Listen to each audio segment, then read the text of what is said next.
اعوذ باللہ من الشیطان الرجیم بسم اللہ الرحمن الرحیم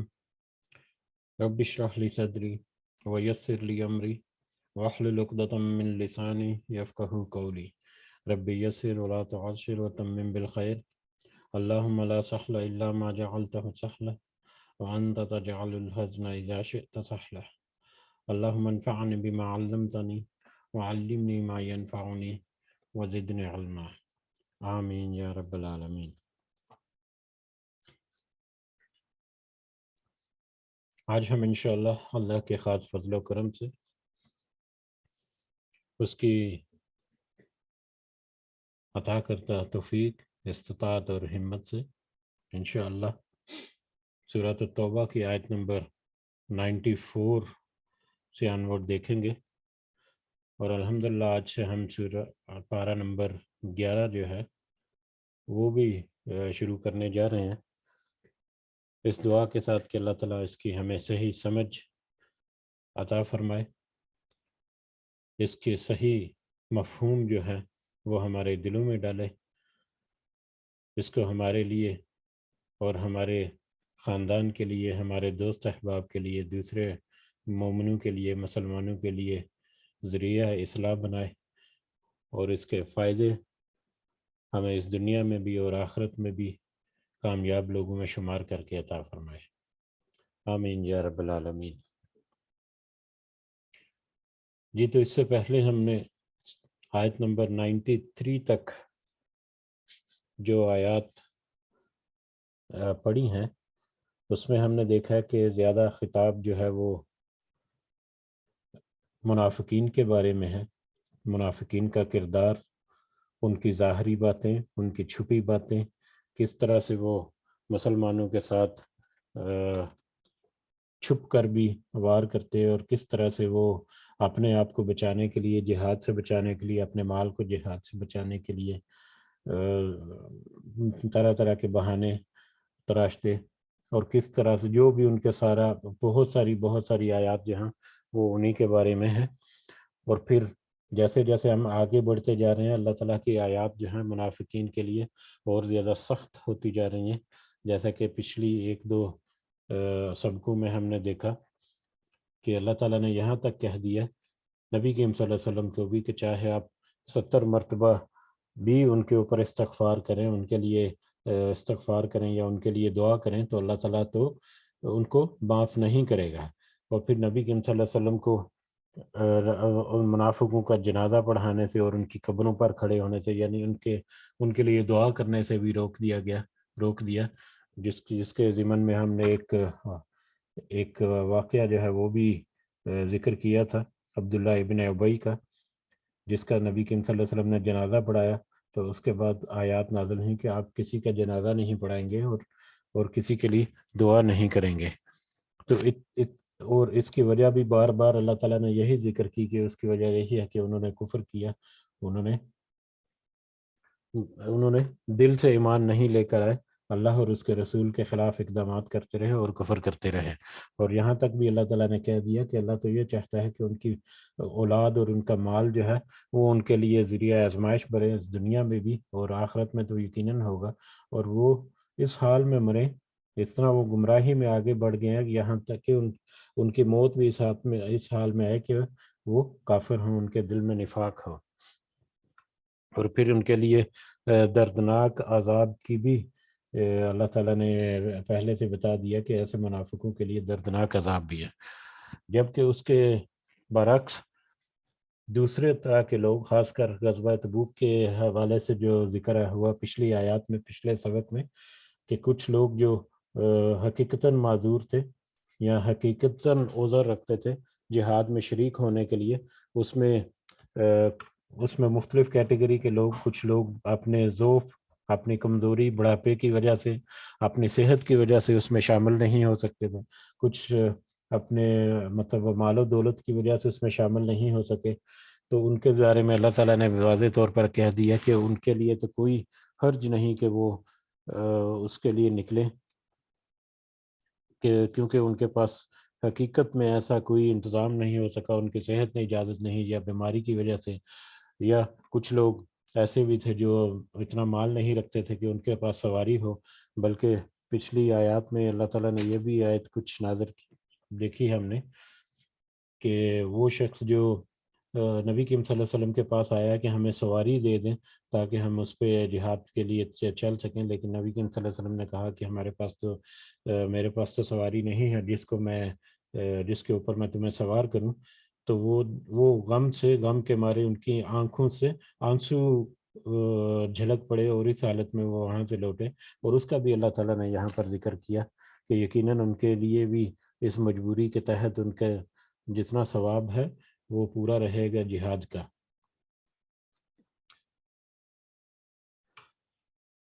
اسی موضوع کو آگے بھی اگلی آیات میں بھی ہم دیکھیں گے کہ منافقین کے بارے میں ہی اور کچھ صحیح معنوں میں جو مومن ہیں ان کے بارے میں بھی اللہ تعالیٰ نے ذکر کیا. اور اس کے بعد آئندہ آنے والی آیات میں کچھ وہ صحابہ جو اپنی سستی کی وجہ سے اس جہاد میں شامل نہیں ہوئے، ان کے ساتھ کیسا معاملہ ہوا وہ بھی ذکر آئے گا انشاءاللہ. تو شروع کرتے ہیں آیت نمبر 94 سے. اعوذ باللہ من الشیطان الرجیم. یعتذرون الیکم، وہ سب عذر پیش کریں گے تمہارے سامنے، وہ سب عذر پیش کریں گے تمہارے سامنے. یہ اب کیونکہ پہلے ہم نے ایک دو سبق پہلے ہم نے ذکر کیا تھا کہ اب غزوہ تبوک سے واپسی جو ہے اس کے اوپر یہ آیات، جو واپسی کے حالات و واقعات غزوہ تبوک سے واپسی کے دوران کیا ہوا اور واپس آ کر نبی کریم صلی اللہ علیہ وسلم کے ساتھ کس طرح کے معاملے جو ہیں وہ پیش ہوئے. عبداللہ ابن ابی کا بھی ذکر ہوا جو غزوہ تبوک سے واپس آ کر کچھ عرصے بعد وہ جہنم واصل ہو گیا تھا، تو اس کا بھی ذکر ہوا. تو یہ یہاں پر مضارع کا صیغہ ہے، یعنی یا تو نبی کریم صلی اللہ علیہ وسلم جب غزوہ تبوک سے واپس آ رہے ہیں تو اس وقت ان کے لیے کہا گیا کہ جب آپ واپس ان لوگوں میں پہنچیں گے تو اس طرح کے معاملے ہوں گے. یا یہ حال کا بھی ہو سکتا ہے، مضارع جو ہے حال اور مستقبل دونوں کے لیے استعمال ہوتا ہے. تو حال کے لیے بھی یعنی نبی کریم صلی اللہ علیہ وسلم واپس آ چکے غزوہ تبوک سے واپس مدینہ کی طرف، تو اس وقت بھی یہ سچویشن بہرحال کہ اب وہ سب عذر پیش کرتے ہیں یا کریں گے تمہارے سامنے،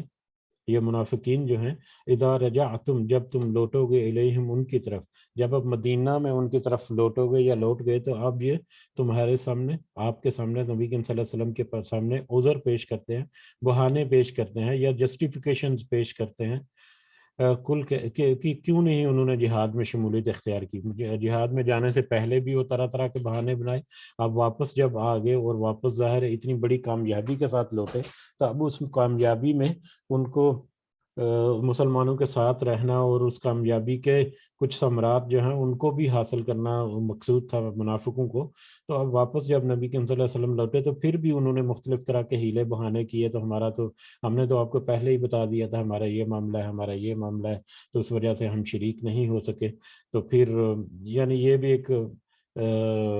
کہہ لیں کہ ایک انسانی فطرت میں ہے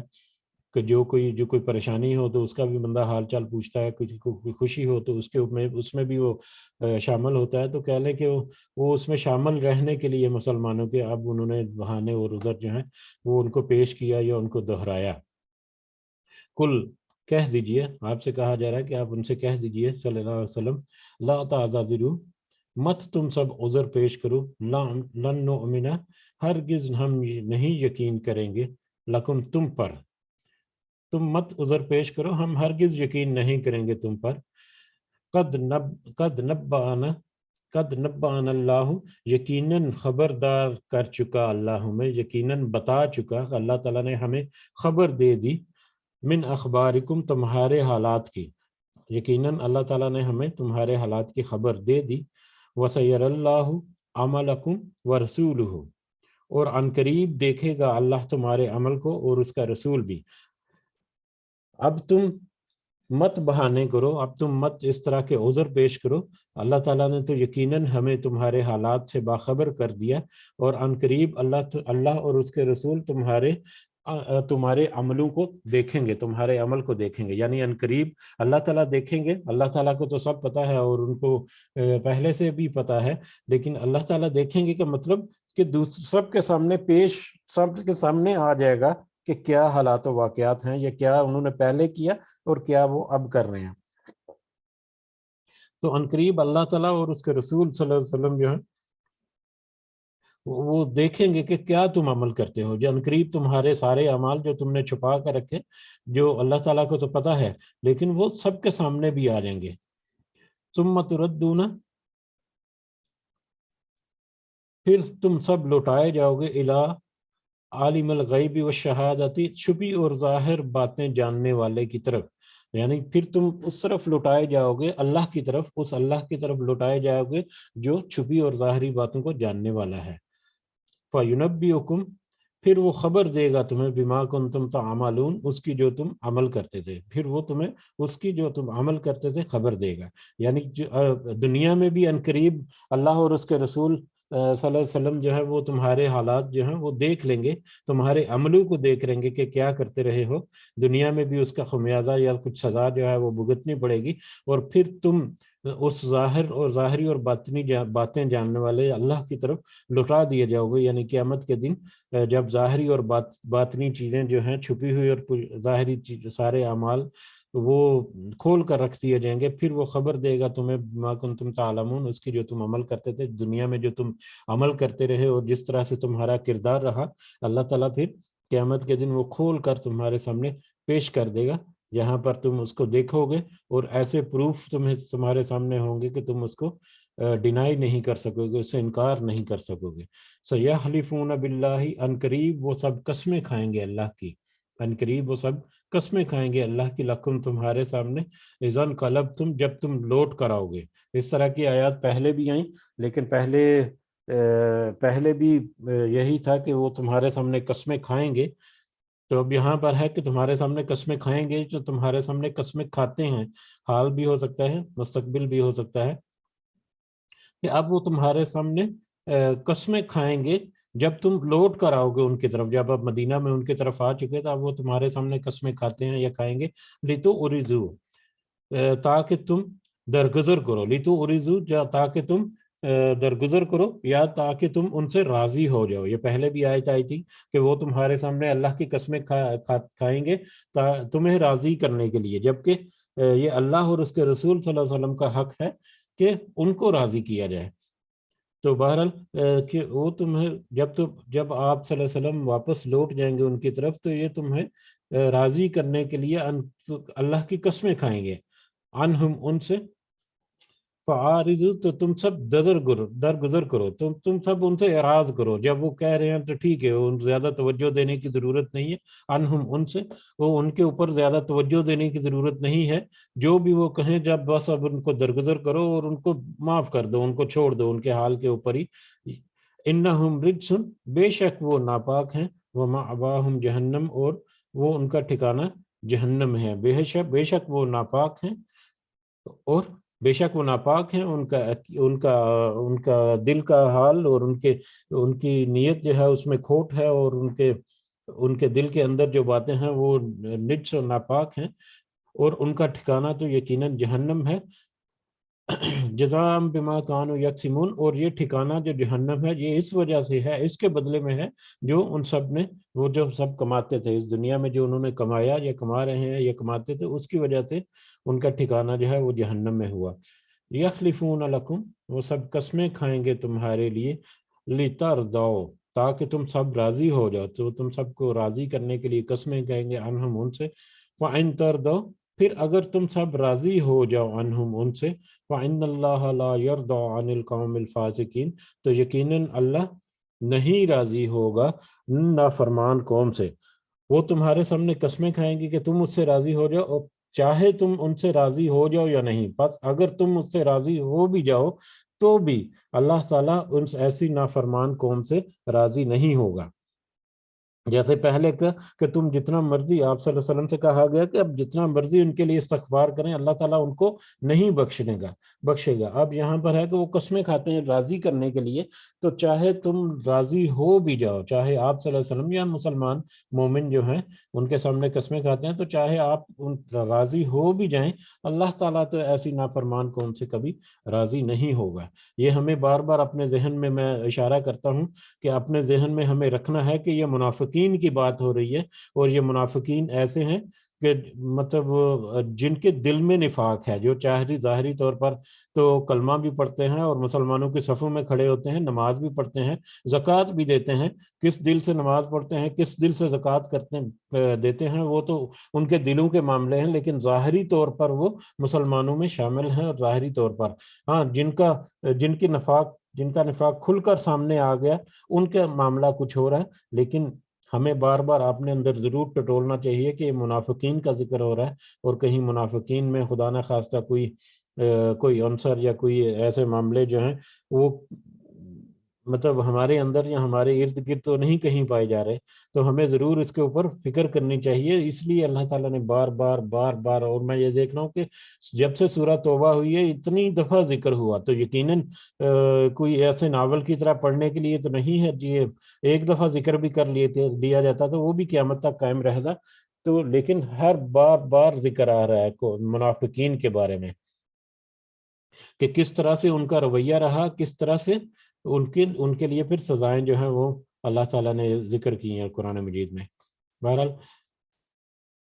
الاعراب دیہاتی لوگ اشد کفرن زیادہ سخت ہیں کفر میں۔ دیہاتی لوگ جو مدینہ کے ارد گرد شہر کی آبادی سے باہر جو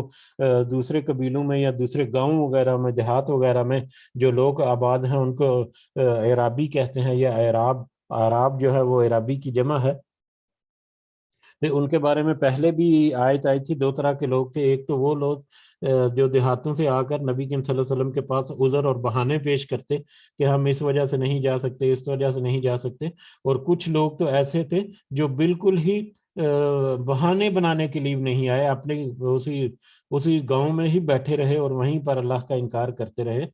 تو پہلے بھی تھوڑا سا ذکر ہوا تھا، اب انہی دیہاتی لوگوں کے بارے میں کچھ دوسرا انداز میں یہاں پر ذکر ہے۔ الاعراب اشد کفرن، عرابی یا دیہاتی لوگ جو ہیں وہ تو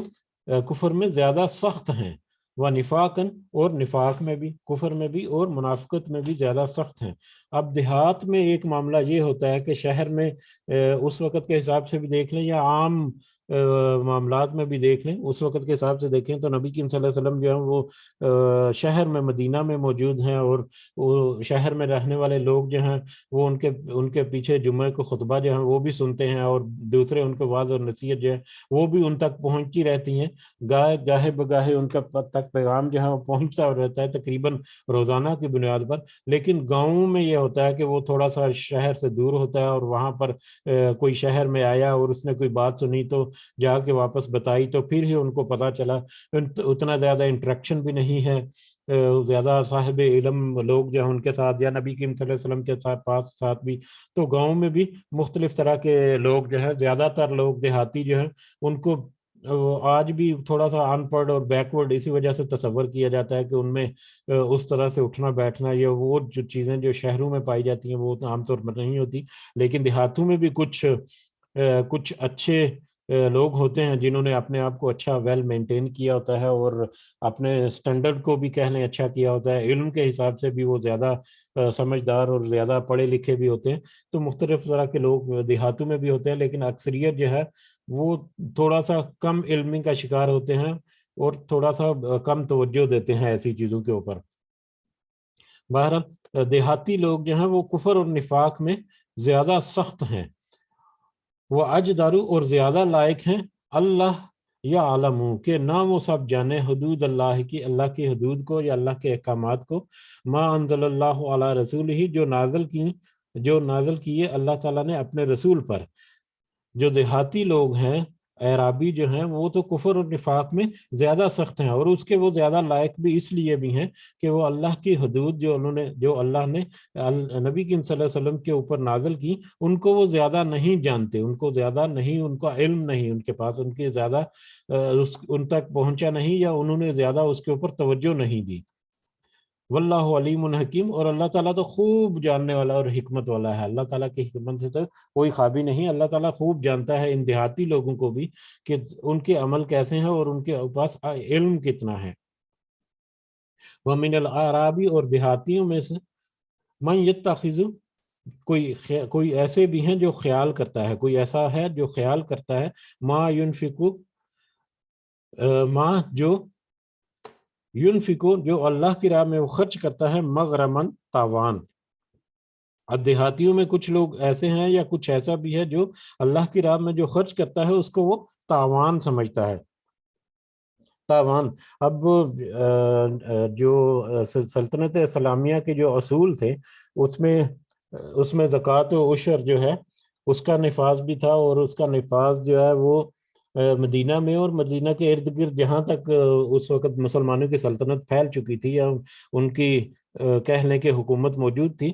تو ان سب کے اوپر وہ لاگو تھا، چاہے وہ قبیلے ہیں شہر کے اندر رہ رہے ہیں یا باہر رہ رہے ہیں۔ اب جو دیہاتی ہیں، دیہاتیوں کے اوپر بھی زکوٰۃ کا اور عشر کا نظام جو ہے وہ لاگو تھا، اور ان کو وہ زکوٰۃ جو ہے وہ ادا کرنی پڑتی تھی، یہ فرض صدقہ جو ہے۔ تو اب پہلے ہی ذکر ہو چکا کہ دیہاتی جو ہیں وہ تو کفر اور نفاق میں اور بھی زیادہ سخت ہیں، کیونکہ ان کے پاس تو زیادہ علم نہیں، یا زیادہ سوچتے سمجھتے نہیں، یا زیادہ جانتے نہیں ہیں، ٹھیک ہے۔ اب ان کو جو صدقہ زکوٰۃ جو ہے یا عشر وغیرہ جو ہے اس کو دینا ان کے لیے بھاری تھا، ٹھیک ہے، تو وہ اس کو تاوان سمجھتے تھے، وہ ان کو سمجھتے تھے کہ یہ تو جرمانہ ہم سے وصول کر رہی ہے سلطنت یا اسٹیٹ جو مدینہ کی ہے، یہ ہم سے یہ جرمانہ ٹائپ کہنے یا زبردستی کا تاوان یا جگہ جو ہے، اس طرح کے معاملے وہ ان کے ذہن میں تھے کہ زبردستی سے یہ ہمارے اوپر ڈال دیا گیا ہے۔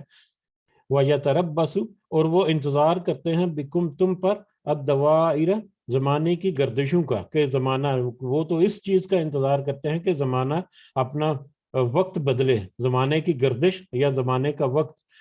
جیسے کلاک جو ہے وہ گھومتا ہے، کلاک میں سوئی گھومتی ہے تو وقت جو ہے بدلتا ہے، زمانے کی گردش کہ زمانہ بدلے، علیہم، انہی پر، دائرۃ السوء، بری گردش ہے، یعنی وہ تو یہ چاہتے ہیں کہ تم پر زمانے کی گردشوں کا انتظار کرتے ہیں، وہ تو تمہارے اوپر زمانے کی گردشوں کا، یعنی تمہارے اوپر وہ کسی برے وقت کا انتظار کر رہے ہیں کہ کسی طرح سے یہ سلطنت ختم ہو، کوئی طاقت، کوئی قوت ابھرے جو ان کو ختم کرے یا اس نظام حکومت کو ختم کرے، اور وہ اس توان سے اپنی گردن چھڑا لیں، یا اس توان سے، کیونکہ اس سے پہلے تو ان کے اوپر کوئی اس طرح کا کوئی ٹیکس وغیرہ یا اس طرح سے کوئی فیس وغیرہ اپلائیڈ نہیں ہوتی تھی، تو اس لیے وہ اس سے تنگ آ چکے تھے، یا اس سے وہ پیچھا چھڑانے چاہتے تھے، اور وہ انتظار کرتے تھے کہ کسی طرح سے مسلمانوں کے اوپر، مسلمان جو ہیں زمانے کی گردشوں میں نقصان ہو ان کو، اور یہ حکومت جو ہے وہ ختم ہوئے، اور وہ اس طرح کے جو زکوٰۃ اور عشر کے جو دینا پڑتا ہے ان کو، تاوان ان کو جو لگتا تھا، اس سے وہ ان کا پیچھا چھوٹ جائے۔ علیہم دائرۃ السوء، حقیقت یہ ہے کہ انہی پر بری گردش ہے، انہی پر بری گردش ہے، ان کو یہ اس چیز کا فہم ہی نہیں کہ یہ زکوٰۃ جو ادا کرتے ہیں اگر وہ اس کو دل سے ادا کریں تو یہ تو ان کے مالوں کو پاک کرتی ہے، اور ان کے مال اسباب کو اور زیادہ بڑھانے کا باعث بھی ہو سکتی ہے، ان کے حق میں مطلب قیامت کے دن ایک بہترین اجر جو ہے وہ بھی اس کے ذریعے ملے گا، لیکن وہ ان چیزوں سے آ رہی ہیں، تو اس کی وجہ سے یہ بری گردش تو انہی پر ہے، انہی کے لیے یہ برے حالات ہیں، یا انہی کے لیے یہ زمانے کی گردشیں ہیں۔ واللہ سمیع علیم، اور اللہ تعالیٰ خوب سننے والا اور خوب جاننے والا ہے کہ وہ کیا کرتے ہیں اور کیا کہتے ہیں، کیا سنتے ہیں، اللہ تعالیٰ تو خوب اچھی طرح سے سب کچھ سننے والا اور جاننے والا ہے۔ وَمِنَ الْأَعْرَابِ مَن يُؤْمِنُ بِاللَّهِ، اور دیہاتیوں میں سے کوئی ایسا بھی ہے جو ایمان لاتا ہے اللہ پر، وَالْيَوْمِ الْآخِرِ، اور آخرت کے دن پر۔ پہلے ایک طرح کے اعرابی یا دیہاتیوں کا ذکر ہوا جو کہ بالکل ہی نفاق اور شرک میں بہت سخت تھے، اور یہ دوسرے قسم کے دیہاتی ہیں، کوئی ایسا بھی ہے جو ایمان لاتا ہے اللہ پر اور آخرت کے دن پر، وَيَتَّخِذُ مَا يُنْفِقُ، اور وہ خیال کرتا ہے کہ اس نے جو خرچ کیا، وہ اس بات پر یہ خیال کرتا ہے یا اس کی اس بات پر امید ہے کہ اس نے جو بھی خرچ کیا قربات عند اللہ، اللہ کی راہ میں قربتوں کا ذریعہ ہے، وہ اللہ کی راہ میں یا اللہ کے ہاں وہ قربتوں کا ذریعہ ہے، یعنی اللہ کی قربت ان سے حاصل ہوگی، وصلوات الرسول، اور رسول صلی اللہ علیہ وسلم کی دعائیں کا ذریعہ بھی۔ وہ اس کو اس بات کی، ان دیہاتیوں میں کچھ ایسے بھی ہیں جو صحیح معنوں میں اللہ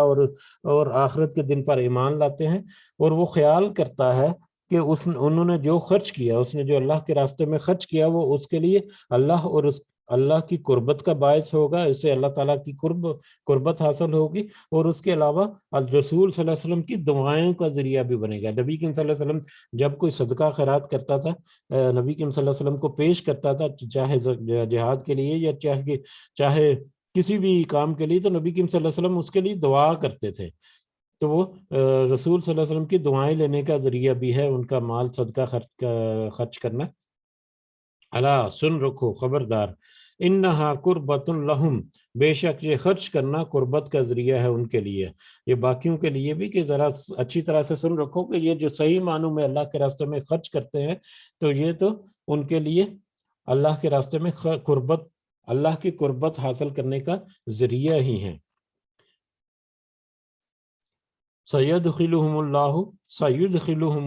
عنقریب داخل کرے گا اللہ انہیں، فی رحمتہ ہی، اپنی رحمت میں، عنقریب اللہ تعالیٰ انہیں اپنی رحمت میں داخل کرے گا۔ ان اللہ غفور الرحیم، بے شک اللہ بہت بخشنے والا اور نہایت رحم کرنے والا ہے۔ عنقریب اللہ تعالیٰ ان کو اپنی رحمت میں داخل کرے گا، یعنی جنت میں ان کو عنقریب داخل کیا جائے گا، اور اللہ تعالیٰ تو بہت بخشنے والا اور بہت رحم کرنے والا ہے۔ اگر کوئی چھوٹی موٹی بھول چوک یا چھوٹی موٹی خطائیں ہو بھی جاتی ہیں، تو ایسے اعمال کی وجہ سے اللہ تعالیٰ ان کو بہت اچھی طرح سے بخشنے والا بھی ہے اور ان کے اوپر رحم کرنے والا بھی ہے۔ والسابقون الاولین، اور سبقت کرنے والے پہلے لوگ، سبقت کرنے والے پہلے لوگ، یعنی جیسے ہی کسی کے اوپر ایمان کو پیش کیا گیا، حق کو پیش کیا گیا، تو انہوں نے حق کو قبول کرنے میں سبقت کی، حق کو قبول کرنے میں پہل کی، وہ ہیں سابقون الاولون، یعنی جیسے ہی ان کو حق کا مطلب کی دعوت دی گئی تو فوراً انہوں نے اس کو قبول کیا، یا پہلے قبول کرنے والے لوگ جو ہیں، حق کو قبول کرنے میں سبقت لینے والے لوگ، وہ لوگ جو حق کو پہل جنہوں نے قبول کر لیا، وہ ہیں من المہاجرین والانصار، ہجرت کرنے والوں میں سے بھی، مہاجروں میں سے بھی، اور انصار میں سے بھی۔ ہجرت کرنے والے یعنی جنہوں نے مکہ میں ہی اللہ کے ہدایت کو اور نبی صلی اللہ علیہ وسلم کو دعوت کو قبول کیا، اور وہیں سے ان کو لے کر چلے، جیسے پہلے شروع کے دور میں ہی، اور انصار اور نصارہ بھی، یعنی انصاری بھی، کہ جب ان تک دعوت پہنچی تو انہوں نے اس کو قبول کیا، اور جب نبی صلی اللہ علیہ وسلم مدینہ میں گئے تو جیسے ہی نبی صلی اللہ علیہ وسلم کی دعوت ان تک پہنچی تو فوراً انہوں نے قبول کرنا شروع کر دیا۔ تو حق کو قبول کرنے میں سبقت لے جانے والے لوگ یہ ایک طرح کے ہیں، والذین، اور دوسری طرح کے لوگ وہ بھی ہیں، والذین اتبعوہم، اور وہ لوگ جن سب نے پیروی کی ان کی کن کی، السابقون الاولون، یعنی کہ سبقت لے جانے والے لوگوں کی، مہاجرین اور انصار نمبر 1، اور نمبر 2 جنہوں نے پھر ان مہاجرین اور انصار کی جو صحیح معنوں میں شروع میں پہلے ہی جلدی ہی حق کا جنہوں نے اقرار کیا اور اس کو اپنا لیا، اور ان کی پیروی کرنے والے لوگ، ان کے پیچھے چلنے والے لوگ، ٹھیک ہے، یعنی مہاجرین صحابہ، شروع کے صحابہ، اور انصار جو مدینہ کے انصار، اور ان کے پیروی کرنے والے، ان لوگوں کی یا ان سابقین الاولین کی پیروی کرنے والے لوگ، بے احسان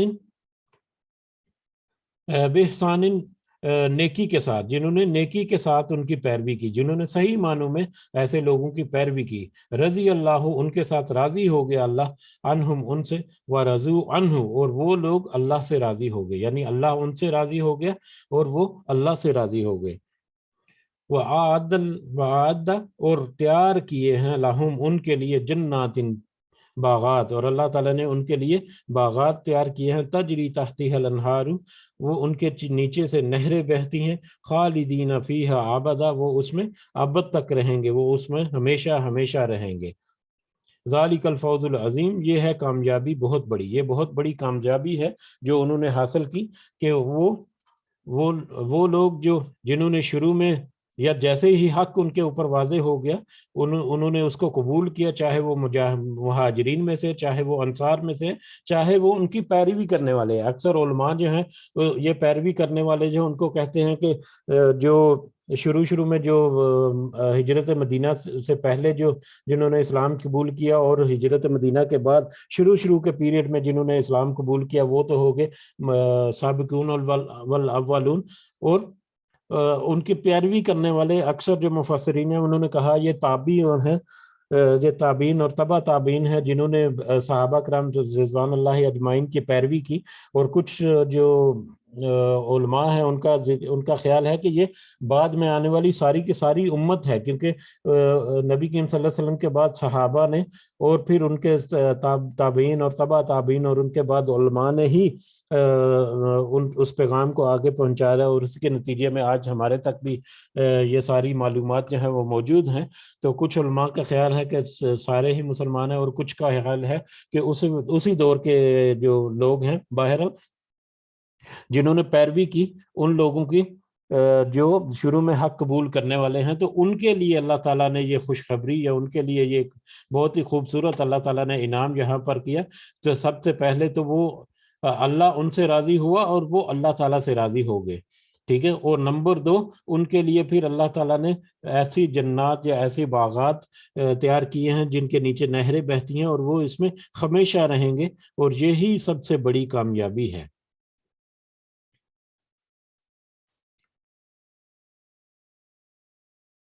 جی ٹھیک ہے، یہیں پر آج رکتے ہیں ہم، کل انشاءاللہ اگلی آیت سے شروع کریں گے۔ اللہ تعالیٰ سے دعا ہے کہ اللہ تعالیٰ ہمیں اس کی صحیح سمجھ جو ہے وہ عطا فرمائے، اور اس کے جتنے فائدے ہیں اس دنیا میں بھی اور آخرت میں بھی اللہ تعالیٰ ہمیں کامیاب بندوں میں شمار کر کے وہ ہمیں عطا فرمائے۔ وما علینا الا البلاغ المبین۔ جی اگر کسی کو اس حوالے سے یا کسی ٹاپک پہ رمضان کے سلسلے میں اگر کوئی بات کرنی ہے تو آپ آ سکتے ہیں۔ جی جزاکم اللہ خیرا۔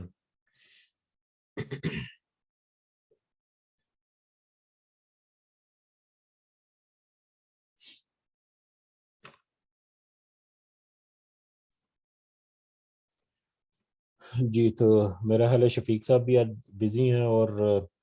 اگر آپ کے پاس کوئی پوائنٹ ہے رمضان کے حوالے سے یا کسی طرح سے وہ تو کر سکتے ہیں، ادروائز یہ شعبان کے آخری دن جا رہے ہیں، اور میرا پیغام تو پھر یہی ہوگا کہ یہ تیاری جو ہے رمضان میں داخل ہونے کی، اس کو آپ فائنل ٹچ اپ دے دیں، اس کو فائنلائز کر لیں آپ کہ کس طرح سے ہم رمضان میں داخل ہونے جا رہے ہیں۔ اور خاص کر یہ سب سے بہترین وقت ہے، یہی 2-3 دن 4 دن جو باقی رہ گئے ہیں، جس میں مطلب رمضان سے پہلے شروع ہونے سے پہلے کچھ مستحق فیملیز جو ہیں ان کے لیے کچھ راشن کا انتظام کرنا، یا ان تک کچھ سہولت پہنچا دینا، تاکہ وہ بھی رمضان میں اچھے طریقے سے داخل ہوں، اور رمضان میں ان کو یہ ٹینشن کم ہو کہ ان کے پاس کوئی راشن نہیں ہے یا اس طرح کے معاملات نہیں ہیں، بلکہ وہ بھی جیسے ہی وہ کنزیوم کریں گے یقیناً اللہ تعالیٰ ہم اجروں میں بہت زیادہ اضافہ کرے گا۔ تو آج کا میرا تو پیغام یہی ہے کہ شعبان کے آخری دن چل رہے ہیں، اور یہ بہترین وقت ہے ان فیملیز کی مدد کرنے کا، اور خاص کر جیسا کہ میں نے ذکر کیا بہت دفعہ کہ سفید پوش فیملیز جو ہیں، جو دوسروں کے آگے ہاتھ نہیں پھیلاتے، جو ہاتھ پھیلاتے ہیں، ہم نے یہ آبزرو کیا ہے کہ ان کے پاس تو بہت سارے لوگ ان کو صدقہ اور عطیہ وغیرہ جو وہ کرتے ہیں، بہت سارے لوگ ان کی مدد کرتے ہیں، لیکن جو دوسروں کے سامنے ہاتھ نہیں پھیلاتے وہ بھی بہت حد تک مستحق ہیں، اور ہمارا یہ فرض ہے کہ ہم ان تک پہنچے اپنی طرف سے، اور ہم یہ بھی کوشش کریں کہ ان کو ان کی جو سفید پوشی ہے ان کا بھرم رہے، ان کو بے شک پتہ بھی نہ چلے کہ کس طرح سے ان کی مدد کی اللہ تعالیٰ کی طرف سے. یقیناً یہ اللہ تعالیٰ کی طرف سے مدد ہے، اور ہم لوگ جو ہے، آپ لوگ جو ہیں وہ اس کے لیے وسیلہ بننے جا رہے ہیں. تو اللہ تعالیٰ آپ کی کوشش بھی قبول و منظور فرمائے گا انشاءاللہ. ان کے سفید پوشی کا بھرم رکھنا جو ہے، یہ تو ایک ایڈیشنل اجر کہہ لیں کہ آپ کو ان کو ملے گا، کہ ان کی سفید پوشی کا بھی بھرم رکھا، وہ بھی اجر ہے. اور ان کی جو خدمت کی آپ نے، وہ تو اللہ تعالیٰ اجر ہے ہی اس کا. تو میرا ایک مختصر سا پیغام آج کے لیے یہی ہے کہ آپ رمضان کی تیاری کے سلسلے میں اپنی جو تیاریاں ہیں اس کو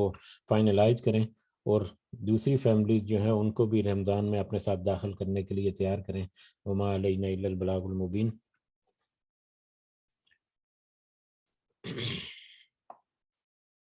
جی اسی کے ساتھ مجلس کو اختتام کی طرف لے کر جاتے ہیں. اللہ تعالیٰ ہمارا حامی و ناصر ہو، ہمارے سارے ظاہری اور باطنی مسائل، ہمارے روحانی مسائل اللہ تعالیٰ حل فرمائے، اور ہمیں صحیح فہم اور صحیح سمجھ بوجھ دے، حکمت دے اللہ تعالیٰ کہ کس طرح سے ہم اپنی اصلاح کریں، کس طرح سے اپنی فیملی کی اور بچوں کی اصلاح کریں. اللہ تعالیٰ سے دعا ہے کہ ہمیں اس میں کامیابی عطا فرمائے. اللہ تعالیٰ سے خاص کر دعا ہے کہ ہمیں اپنے والدین کے لیے صدقہ جاریہ بنائے، اور ہماری اولاد کو اللہ تعالیٰ ہمارے لیے صدقہ جاریہ بنائے. رب ارحمہما کما ربیانی صغیرا، رب ارحمہما کما ربیانی صغیرا، رب ارحمہما کما ربیانی صغیرا. ربنا تقبل منا انك انت السميع العليم وتب علينا انك انت التواب الرحيم. سبحان ربك رب العزة عما يصفون وسلام على المرسلين والحمد لله رب العالمين. سبحانك اللهم وبحمدك اشهد ان لا اله الا انت استغفرك واتوب اليك. جزاكم الله خيرا. السلام علیکم ورحمۃ اللہ وبرکاتہ. وعلیکم السلام ورحمۃ اللہ وبرکاتہ. جزاک اللہ خیر. وعلیکم